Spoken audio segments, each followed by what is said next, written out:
নমস্কার, আমি সুকন্যা। শুরু করছি উত্তরের সংবাদ। বিস্তারিত সংবাদে যাওয়ার আগে দেখে নেব আজকের বিশেষ সংবাদ। বাড়ি বাড়ি নয়, বাঁধের ওপর বসেই দায়িত্ব পালন করছেন বিএলও। জলপাইগুড়ি সদর ব্লকের সারদাপল্লীর ঘটনা। বিনামূল্যে টোটো রেজিস্ট্রেশনের দাবিতে ধর্মঘটের ডাক। 7ই নভেম্বর পথে নামছে টোটো চালকেরা।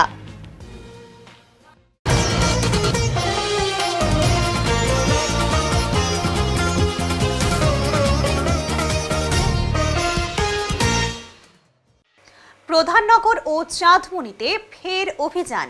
জাল জন্মমৃত্যু শংসাপত্র মামলায় আরও গ্রেফতার। জাল জন্মমৃত্যু শংসাপত্র কেলেঙ্কারিতে ফের নড়ে চড়ে বসল শিলিগুড়ি মেট্রোপলিটন পুলিশের ডিটেকটিভ ডিপার্টমেন্ট ডিটি। বুধবার ভোরে টানা তল্লাশি চালিয়ে প্রধাননগর এবং চাঁদমণি এলাকা থেকে আরও কয়েকজনকে গ্রেফতার করেছে পুলিশ। পুলিশ সূত্রের খবর, সম্প্রতি খড়িবাড়ি গ্রামীণ হাসপাতালের নকল জন্মমৃত্যু শংসাপত্র মামলায় ধৃত দুজনকে জেরা করেই উঠে আসে নতুন কয়েকজনের নাম।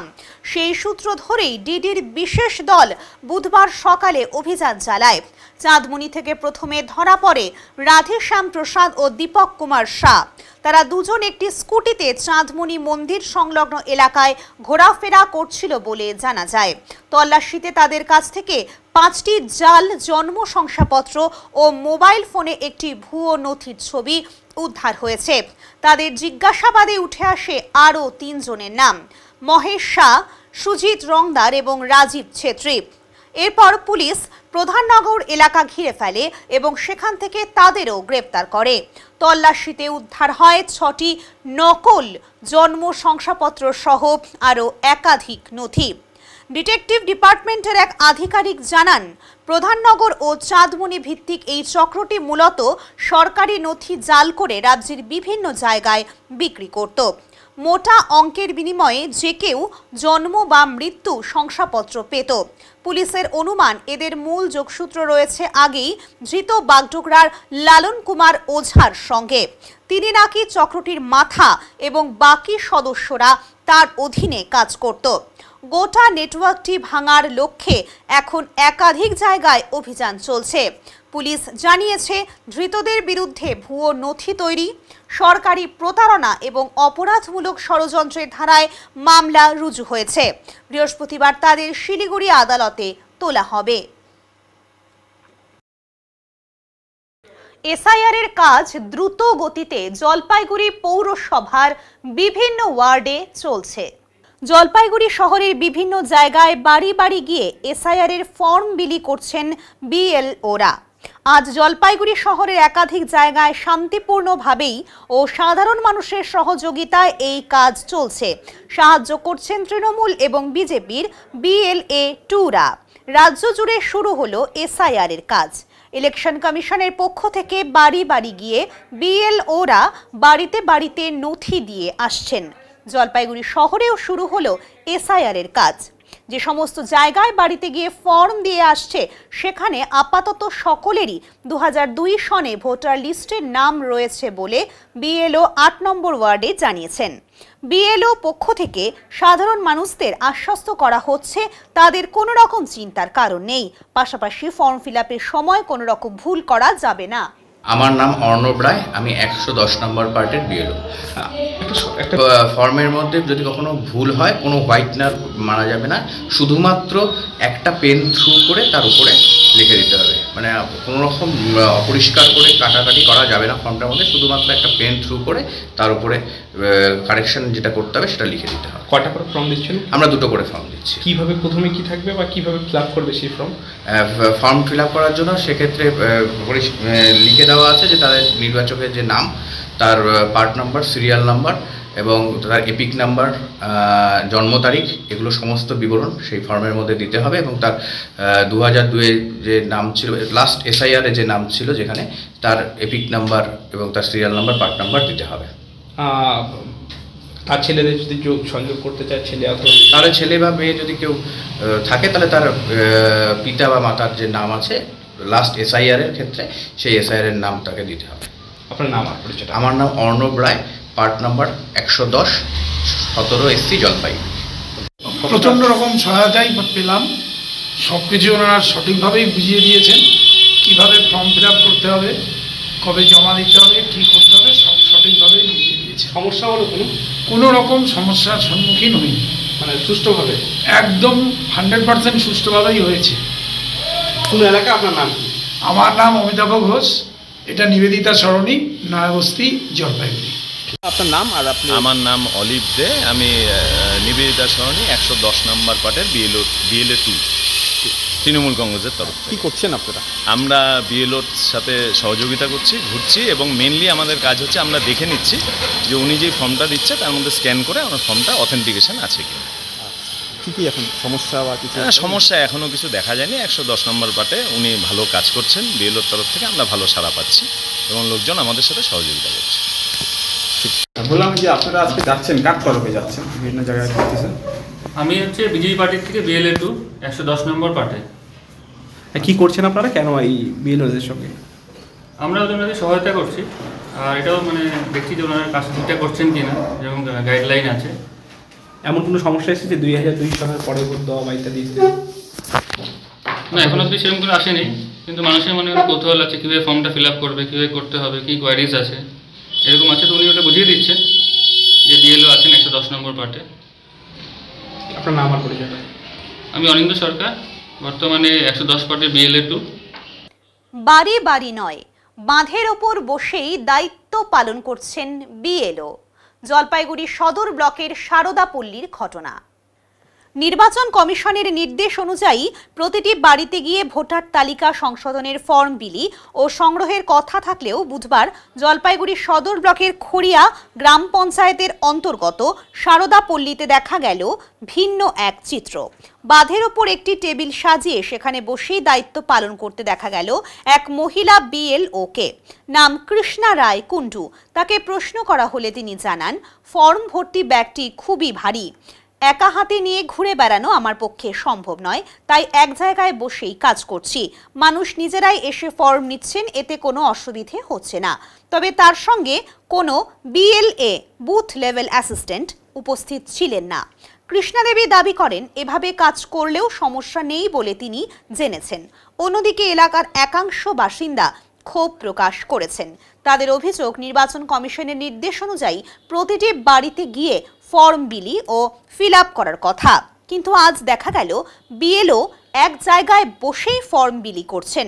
এতে অনেকেই বাদ পড়ে যেতে পারেন। স্থানীয়দের বক্তব্য, অনেক বাসিন্দাই এখনো অপেক্ষা করছেন তাদের বাড়িতে বিএলও আসবেন বলে, কিন্তু বাস্তবে সেই কাজের ধরন নির্দেশ বহির্ভূত হওয়ায় প্রশ্ন উঠেছে, মাঠ পর্যায়ে কমিশনের নির্দেশ কতটা মানা হচ্ছে। আপনার কি নাম? কৃষ্ণা রায় কুণ্ডু। আপনি কোথাকার বিএলও? সারদাপল্লী 17/159। বলছিলাম যে এখান থেকে কি করছেন আপনি কাজটা? এসআইআর ফর্ম বিলি করছি। এটা কি বাড়ি বাড়ি যাওয়ার কথা নাকি এখান থেকে বিলি করলেই হয়ে যাবে নিয়ম? না, বাড়ি বাড়ি যাওয়ার নিয়ম। কিছু সুবিধার্থে আমি এক জায়গায় বসে বিলি করছি। তাতে করে কি সুবিধা হচ্ছে আপনার?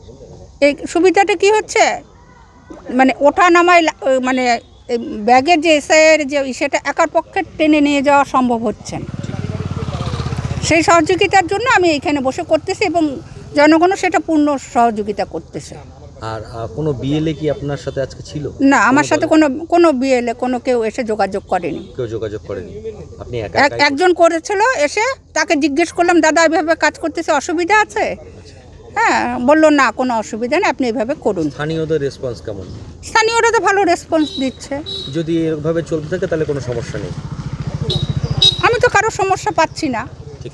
সমস্যা কিছু না, আমরা বিকেলবেলা দেখলাম, আমরা যেটা জানি যে এরকম প্রত্যেকটা বাড়িতে থেকে বিএলওরা যাবেন, সেখানে ফর্ম ফিল আপ করবেন বা যত পেপারসটা আজকে দেবেন, বিশেষ করে এসআইআরের যে ফর্মটা। আমরা দেখলাম যে বিকেলবেলা উনি বান্ডের উপরে বসে টেবিলের মধ্যে বসে ফর্ম বিলি করছেন। তো অ্যাকচুয়ালি এটা তো নিয়মের মধ্যে পড়ে না। আমরা জানি বাড়িতে যদি কেউ যদি না থাকে, আমরা টিভিতে খবর দেখছি যে না, বাড়িতে যদি কেউ যদি না থাকে তো সে ফর্ম তার জানালা দিয়ে বা দরজার নিচে রেখে আসবে এবং পরবর্তীকালে তারা বিএলওরা এসে তাদের সাথে যোগাযোগ করবেন যে আপনারা ফর্মটা পেয়েছেন। তো এটা তো অ্যাকচুয়ালি নিয়মের মধ্যে পড়ে না। আমরা সবাই বসে রয়েছি যে উনি আসবেন। তো এখন উনি যদি বান্ধে এক জায়গায় বসে যদি 10টা লোক যদি যায়, সেখানে তো সম্ভব নয়। সেটা কি বললেন উনি? উনি বলেন যে ওনার একটা মানে মানে লাগেজ নিয়ে ওঠাপাটা না মানে অসুবিধার জন্য ওনার সুবিধার জন্য কিন্তু ব্যাপারটা হচ্ছে যে আরও যারা আছে তারা তো সেই দিকটা তো দেখবে না, তারা তো না আমাদের বাড়িতে আসবে, আমরা যেটা শুনছি লোক মুখে শুনছি টিভিতে দেখছি যে বাড়িতে আসবে, এটাই। স্বর্ণ ব্যবসায়ীকে অপহরণ করে খুন, বিস্ফোরক অভিযোগ রাজগঞ্জের বিডিওর বিরুদ্ধে।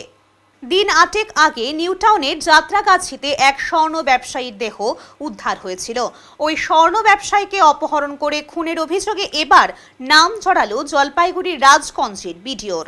স্বপন কামিল্লা নামে মৃত ওই ব্যবসায়ীর পরিবার রাজগঞ্জের বিডিও প্রশান্ত বর্মনের নামে অভিযোগ দায়ের করেছেন, যদিও অভিযোগ অস্বীকার করেছেন রাজগঞ্জের বিডিও। গত 28 অক্টোবর যাত্রাগাছির খালধার থেকে স্বপন কামিল্লার দেহ উদ্ধার হয়। তার বাড়ি পশ্চিম মেদিনীপুরের মোহনপুর থানার দিলমাটিয়া গ্রামে। সল্টলেকের দত্তাবাদে তার একটি সোনার দোকান রয়েছে। গত অগস্টে রাজগঞ্জের বিডিও প্রশান্ত বর্মনের বাড়ি থেকে কিছু সোনার গয়না চুরি যায়। পরবর্তীতে বাড়ির কেয়ারটেকার জানান চুরি যাওয়া সোনা স্বপন কামিল্লার কাছে বিক্রি করেছেন।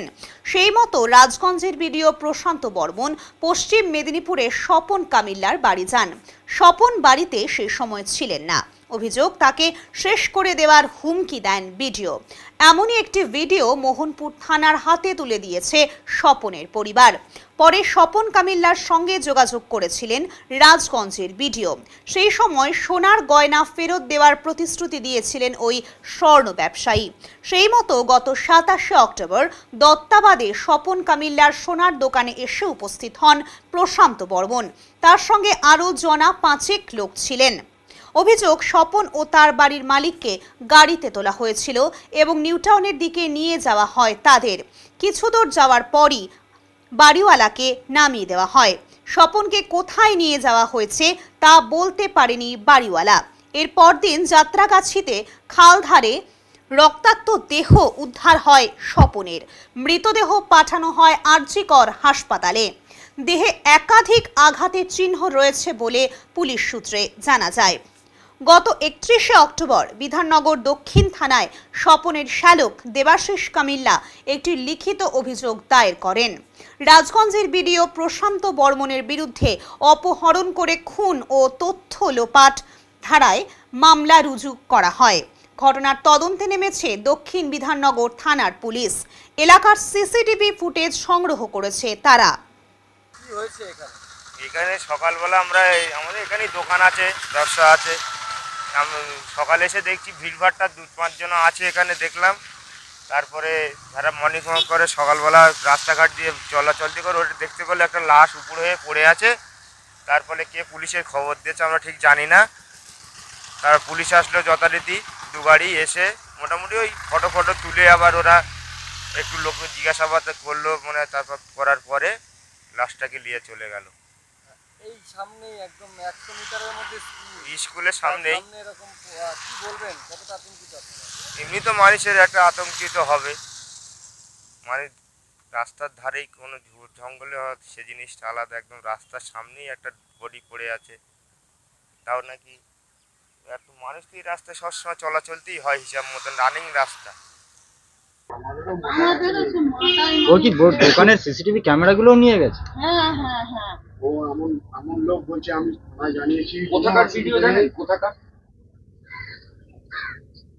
জলপাইগুড়ি, এইসব ধূপগুড়ি। হ্যাঁ, ধূপটা কবে নিয়ে গেছে? মঙ্গলবার। অভিযোগগুলো উঠছে সেগুলো নিয়ে আপনার প্রতিক্রিয়া জানতে চাইছিলাম, কারণ আপনার বিরুদ্ধে সরাসরি অভিযোগ করা হচ্ছে, যে বলা হচ্ছে যে আপনি গিয়েছিলেন কলকাতা এবং আমার কোনো জায়গা নেই, বাড়ি নেই, এই ব্যাপারে বলতে আসবেন না সবসময়, বুঝলেন তো? মিডিয়ার মতো করুন না, খালি অভিযোগ আসলেই হলো নাকি? না, আমরা প্রশ্নটা এই কারণেই করছিলাম যে যেহেতু অভিযোগ আসছে সেই কারণেই তো প্রশ্নটা করা, আপনাকে সেই কারণেই প্রশ্নটা করা হচ্ছিল। যদি আপনি আপনার মতন করে উত্তর দিতেন, কারণ অভিযোগ হয়েছে, গোটা বিষয়টি তো অভিযোগ দায়ের হয়েছে না।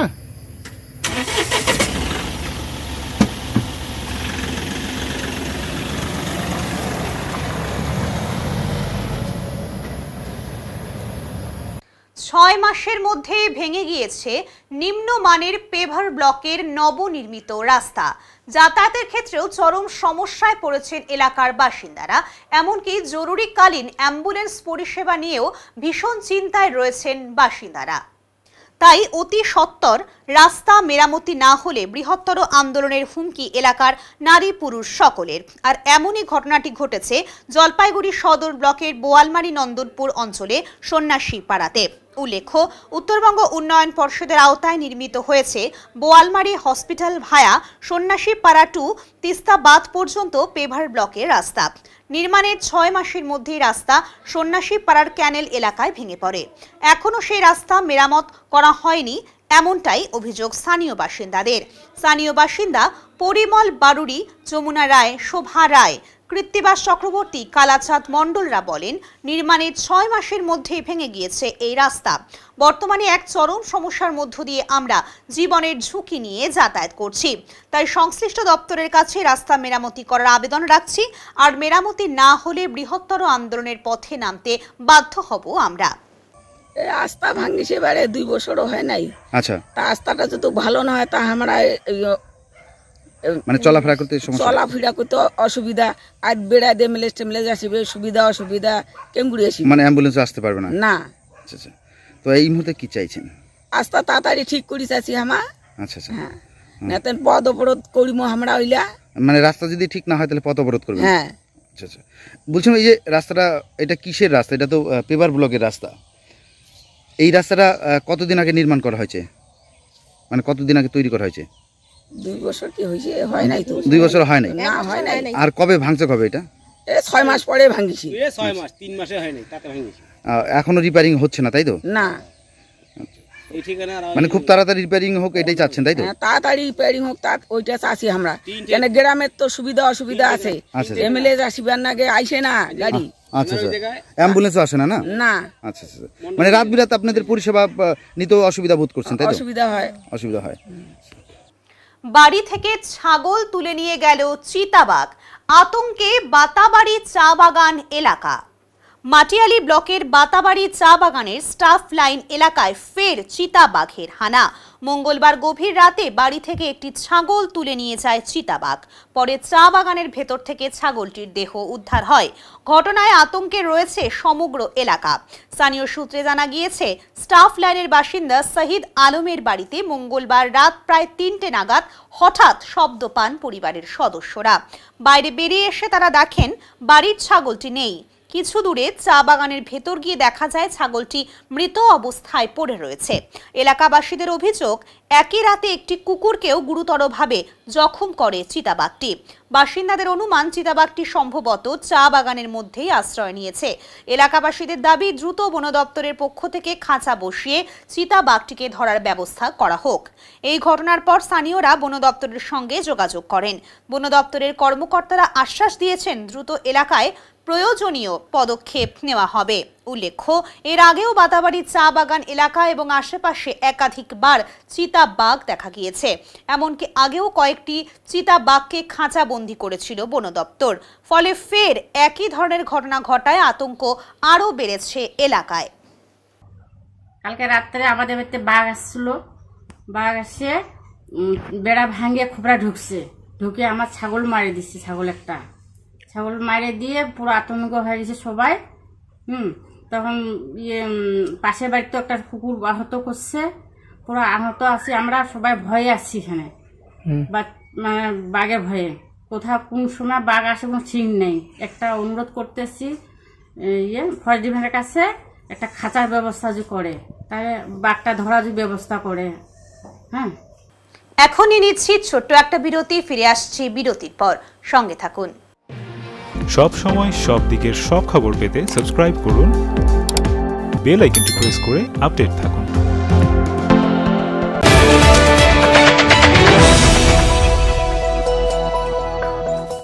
জল শহরের থানা মোড়ে দীর্ঘ 15 বছর ধরে নয়ন অপটিক্যাল, জলপাইগুড়িবাসীকে দুজন বিশিষ্ট চিকিৎসকদের দ্বারা চোখের চিকিৎসা পরিষেবা দিয়ে চলেছে প্রতিনিয়ত।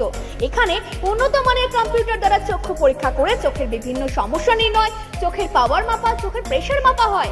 এছাড়াও এখানে রয়েছে ন্যায্য মূল্যে নিত্য নতুন ডিজাইনের চশমার ফ্রেম, গ্লাস এবং সানগ্লাস। তাই বাচ্চা থেকে বয়স্করা চোখের যে কোনো সমস্যা অথবা চশমার প্রয়োজন আজই চলে আসুন নয়ন অপটিক্যাল থানা মোড়, জলপাইগুড়ি। Phone number 9932208885।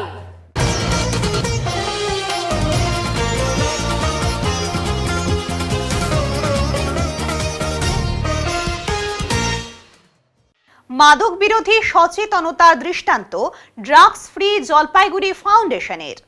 বুধবার কোতোয়ালি থানার পুলিশের সহায়তায় গাঁজা চাষের বিরুদ্ধে অভিযান চালিয়ে ধ্বংস করা হলো একাধিক গাঁজা গাছ। সংস্থার কাছে খবর আসে যে জলপাইগুড়ি সদর ব্লকের মণ্ডলঘাট এলাকার ডাঙ্গাপাড়ায় এক ব্যক্তির বাড়ির পরিধিতে গাঁজা গাছ লাগিয়ে তার চাষ করা হচ্ছে। খবর পেয়েই ঘটনাস্থলে পৌঁছন ফাউন্ডেশনের সদস্যরা। পরে কোতোয়ালি থানার পুলিশও ঘটনাস্থলে আসে। তল্লাশিতে প্রায় 15 থেকে 20টি গাঁজা গাছ উদ্ধার করে সেগুলি পুড়িয়ে দেওয়া হয়। তবে বাড়ির মালিকের কাছ থেকে কেন এমনভাবে গাঁজা চাষ করা হচ্ছিল তার কোনো সদুত্তর মেলেনি। ফাউন্ডেশনের সভাপতি অজয় সাহা বলেন, আমরা খবর পেয়েছিলাম ডাঙ্গাপাড়ায় এক বাড়িতে গাঁজা চাষ হচ্ছে। পুলিশকে সঙ্গে নিয়ে গিয়ে আমরা 15 থেকে 20টি গাছ কেটে সেগুলোকে পুড়িয়ে দেই। আমাদের সংস্থা মাদক বিরোধী আন্দোলনে দৃঢ় প্রতিজ্ঞ। শহর জুড়ে ব্রাউন সুগার ও গাঁজার রমরমা ব্যবসা চলছে, এর বিরুদ্ধে আমরা লড়াই চালিয়ে যাচ্ছি। তিনি আরও আহ্বান জানান, জলপাইগুড়ির প্রতিটি মানুষ যেন মাদক মুক্ত সমাজ গড়তে একজোট হয়ে এগিয়ে আসেন। আচ্ছা, আজকে আপনারা জানেন যে জলপাইগুড়ি ড্রাগ ফ্রি ফাউন্ডেশন, আমাদের জলপাইগুড়িতে যেটা নবগঠিত ফাউন্ডেশন, সেই ফাউন্ডেশনের সদস্যরা গতকালকে আমাদের কাছে একটা খবর ছিল যে মণ্ডলঘাট জিপির ডাঙ্গাপাড়াতে পরিতোষ মণ্ডলের বাড়িতে বেশ কিছু গাঁজার চাষ হচ্ছে এবং আজকে আমরা আমাদের সদস্যদের সঙ্গে নিয়ে এই বাড়িতে উপস্থিত হই এবং চাক্ষুষ দেখতে পেলাম যে তার বাড়ির বিভিন্ন এলাকায়, বাড়ির পরিধি জুড়ে এই এলাকাটিতে প্রায় 15-20টা গাছের চাষ হয়েছে এবং সেগুলি সব পরিপক্ক গাছ। এবং তৎসহ আমরা সেই সঙ্গে জলপাইগুড়ি কোতোয়ালি পুলিশের সঙ্গে যোগাযোগ করে এবং কোতোয়ালি পুলিশের টিম এসে উপস্থিত হলে পরে তাদের সহযোগিতায়, তাদের উপস্থিতিতে এই গাঁজার গাছগুলিকে আমরা কেটে এই স্থানীয় একটি জায়গায় সেটিকে পোড়ানোর ব্যবস্থা করি, যাতে এই গাছগুলি আবার পুনরায় ব্যবহার করা না যায়। এবং আমি এই সঙ্গে বলে রাখি যে আপনারা জানেন যে জলপাইগুড়ির বিভিন্ন এলাকায় এই ব্রাউন সুগার সহ গাঁজার যে মাদক কারবার চলছে, আমাদের ফাউন্ডেশন, আমাদের ড্রাগ ফ্রি জলপাইগুড়ি ফাউন্ডেশন এর লড়াই চলছে এবং আগামী দিনেও আমাদের এই লড়াই চলবে।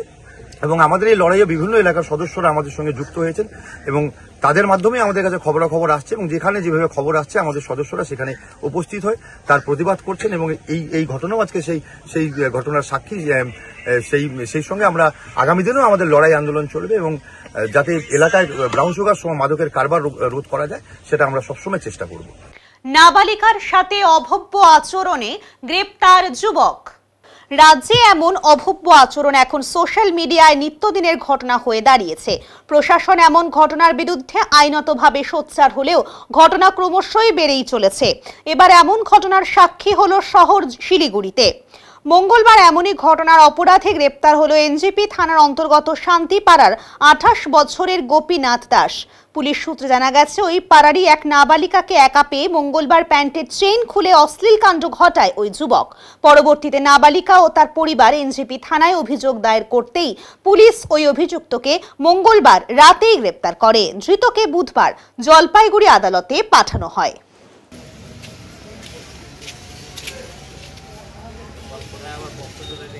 চা বাগানের ন্যূনতম মজুরি ও আলাদা প্রশাসনিক ব্যবস্থার দাবিতে সরব বিমল গুরুং।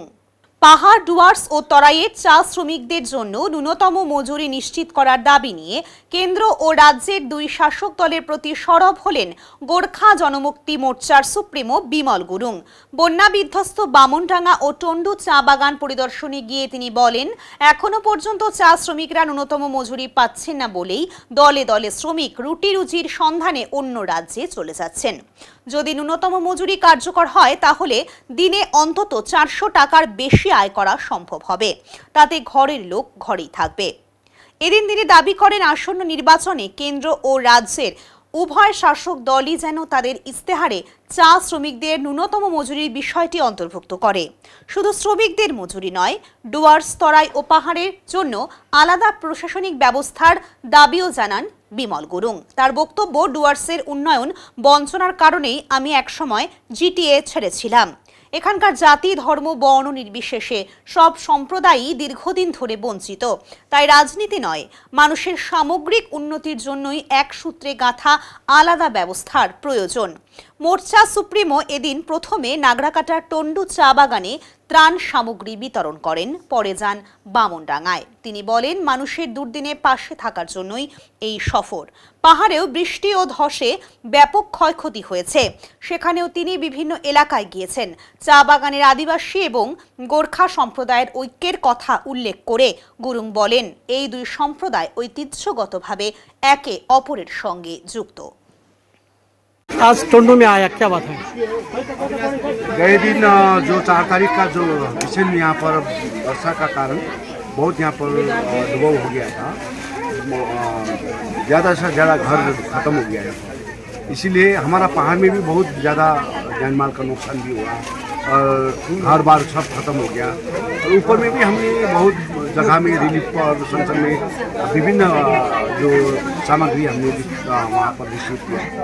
और यहाँ का जितना भी हमारा पार्टी का कार्यकर्ता लोग है और हमारा जो आदिवासी विकास परिषद का है और संसद में हमारा आदिवासी संस्था का है और सब और यहाँ पर हम लोग को दाजू आइए, आप लोग एक बार आइए, यहाँ पर भी थोड़ा डैमेज हो गया है तो हम लोग को ये समय मिला के अभी यहाँ पर आए हैं।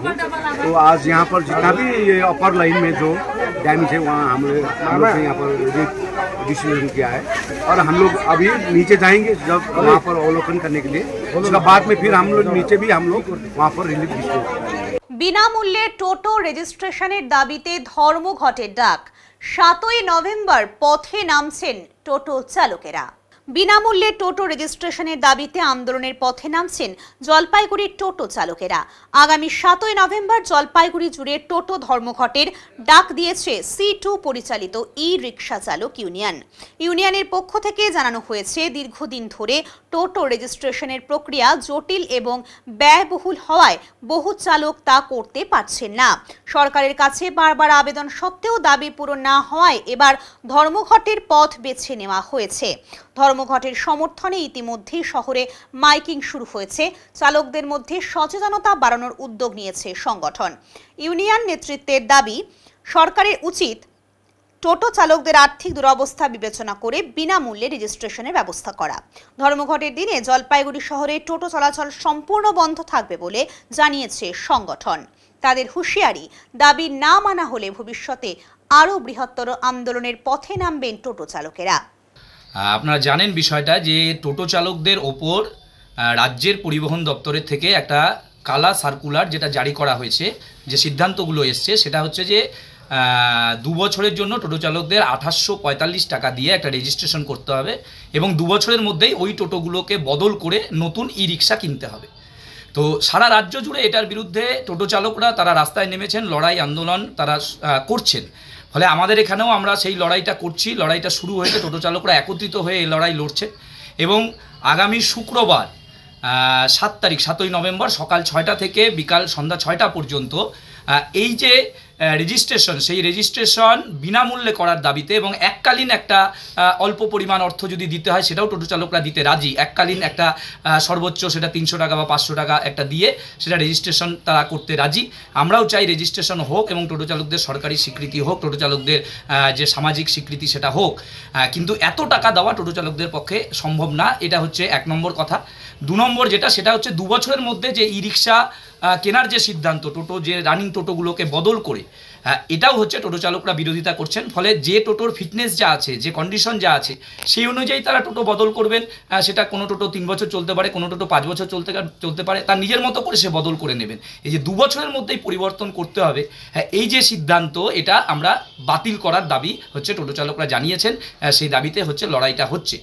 সেই সঙ্গে যে ওই যে ফর্মটা, যেটা যে ওয়েবসাইটে গিয়ে যে ফর্মটা ফিল আপ করতে হবে, সেখানে টোটো চালকদের বাড়ির ইলেকট্রিসিটি বোর্ডের নাম্বার, টোটো চালকদের বাড়ির তার যে ব্যাংক অ্যাকাউন্টের নাম্বার এই সমস্ত নিয়ে নেওয়ার একটা জায়গা আছে। ফলে সেটা কি কারণে নেওয়া হচ্ছে এটাও হচ্ছে সরকারকে পরিষ্কার করতে হবে। নিম্নচাপ মন্থার প্রভাব কাটিয়ে অবশেষে ফিরেছে রোদের হাসি। কয়েকদিনের বৃষ্টিপাত এবং মেঘলা আকাশের পর আজ উত্তরবঙ্গের আকাশে ঝলমল করছে রোদ। জলপাইগুড়ির আকাশে দেখা মিলেছে কাঞ্চনজঙ্ঘা পর্বতের সেই অপূর্ব রূপ, ঘুমন্ত বুদ্ধ। নীল আকাশ আর সোনালী আলোয় ঝলমল করছে শৃঙ্গের মাথা, যার ছবি তুলতে ব্যস্ত শহরবাসী। কেউ মোবাইলে বন্দি করেছেন সেই দৃশ্য, কেউ আবার সোশ্যাল মিডিয়ায় শেয়ার করেছেন আনন্দে। পর্যটকদের মুখেও হাসি ফিরেছে। দার্জিলিং, কালিম্পং, গরুমারা, জলদাপাড়ায় আবারও ভিড় বাড়ছে দর্শনার্থীদের। আবহাওয়া দপ্তরের পূর্বাভাস বলছে আগামী কয়েকদিন উত্তরবঙ্গে পরিষ্কার আকাশ থাকবে। হালকা ঠান্ডা আর রোদের উষ্ণতায় তৈরি হচ্ছে এক আদর্শ ভ্রমণ সময়। মন্থার ছায়া সরিয়ে প্রকৃতি যেন নতুন করে ঘোষণা করে দিচ্ছে শীত এসে গেছে। কেমন লাগছে? খুব সুন্দর দৃষ্টি দেখতে লাগছে কাঞ্চনজঙ্ঘার। সকাল সকাল সাত সকালে খুবই ভালো লাগছে দেখতে। দূরে না গিয়ে এখান থেকে দেখতে পাচ্ছেন? হ্যাঁ, এখান থেকে স্পষ্ট দেখা যাচ্ছে, একদমই কাঞ্চনজঙ্ঘা পাহাড়টা দেখা যাচ্ছে। জলপাইগুড়িতে প্রতি বছর দেখা যায়? হ্যাঁ, প্রতি বছর দেখা যায় এটা। এবারও দেখা যাচ্ছে, যে আপনারা দেখতেই পাচ্ছেন কি সুন্দর ভিউ দেখা যাচ্ছে কাঞ্চনজঙ্ঘা। দেখে কেমন লাগছে? খুবই সুন্দর লাগছে, যে ভালো ফিলিং হচ্ছে। নাম আপনি? রাজা রাউত। এখনই নিচ্ছি ছোট্ট একটা বিরতি, ফিরে আসছি বিরতির পর, সঙ্গে থাকুন। সব সময় সব দিকের সব খবর পেতে সাবস্ক্রাইব করুন, বেল আইকনটি প্রেস করে আপডেট থাকুন।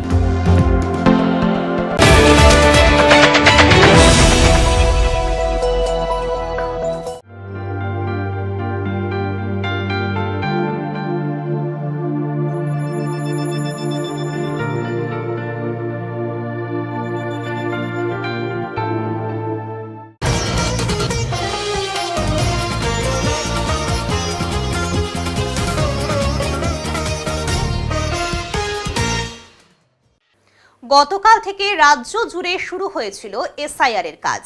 ইলেকশন কমিশনের পক্ষ থেকে জানানো হয়েছিল বাড়ি বাড়ি গিয়ে বিএলও আধিকারিকেরা নথি পরীক্ষা করবেন। শিলিগুড়ি শহরেও শুরু হলো এসআইআর এর কাজ।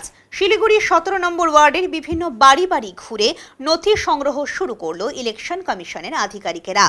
যে সমস্ত বাড়িতে গিয়ে নথি পরীক্ষা করত, সেখানে বেশ কিছু মানুষের 2002-এর ভোটার লিস্টে নাম না থাকার অভিযোগ উঠে আসে। বেশ কিছু ক্ষেত্রে দেখা গিয়েছিল তারা 2002-এ ভোট দিয়ে থাকলেও তাদের লিস্টে নাম নেই। বিএলও আধিকারিকদের পক্ষ থেকে তাদেরকে আশ্বস্ত করা হচ্ছে তাদের কোনো রকম চিন্তার কারণ নেই। এখন দেখে নেব আজকের আবহাওয়ার সংবাদ।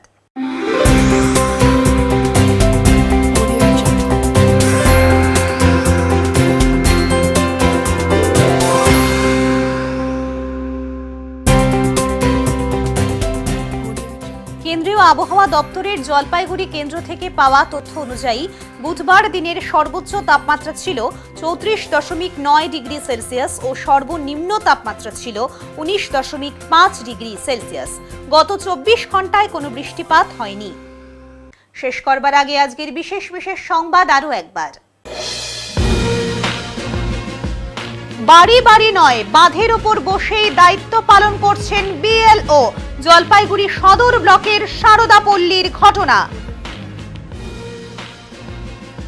বিনামূল্যে টোটো রেজিস্ট্রেশনের দাবিতে ধর্মঘটের ডাক। 7ই নভেম্বর পথে নামছে টোটো চালকেরা। উত্তরের মন পরিবেশিত উত্তরের সংবাদ এখনকার মতো এই পর্যন্তই। নমস্কার।